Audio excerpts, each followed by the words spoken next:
Start by checking to make sure all the parts are there for assembly. Then install the right hand side drive motor. Simply slips onto the drive axle. Next, install the right rear drive wheel, and then a metal washer, and then a nylon lock nut. This tightened by hand for now. Then repeat the same steps for the motor installation on the left hand side. Install the left hand wheel, washer, and then lock nut. Next, hold on one side with the supplied lock nut keys and tighten on the other. This way the axle won't slip as you're tightening it. Next, install the plastic bushing into the front inside of the wheel. Then put a metal washer on the axle, followed by the front wheel, followed by another metal washer, and then just install the metal lock nut and tighten with the hand wrench. Do the same steps for the other side. Also remember, whenever you tighten up the front wheels, make sure to not over tighten them, that way the wheels can turn freely without any stress.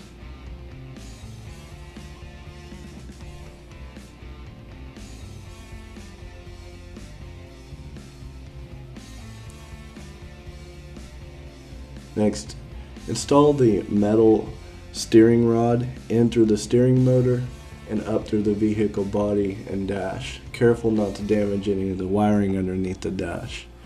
Line it up and put it through the loophole of the steering system. Then install a metal washer and then a cotter pin to hold it in place. Bend the cotter pin on both sides.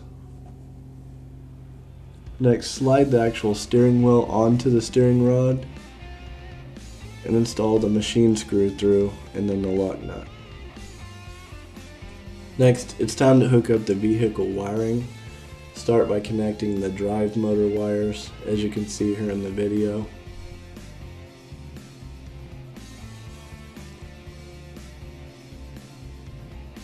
These are the ones, as you can see, with the white connectors.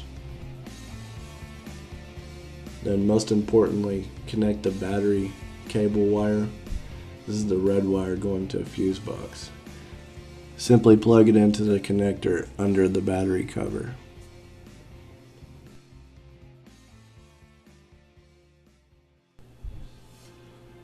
Next, it's time to install the motor heat shields. These require 4 Phillips screws on each side.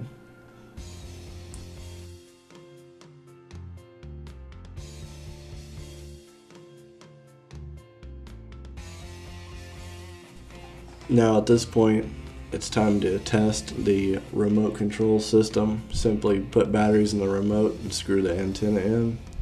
Next, make sure the car is powered up and put it on RC mode. Then take your remote control and check to make sure it goes in forward and reverse. Then check the front steering control to see if that works. Some of the final steps include installing the side view mirrors,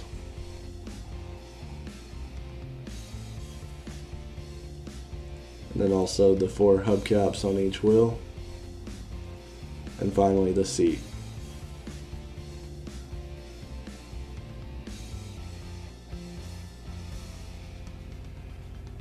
At this point, it's a good time to go ahead and check all the functions of the car and then commence charging. Thanks for watching and enjoy your new car.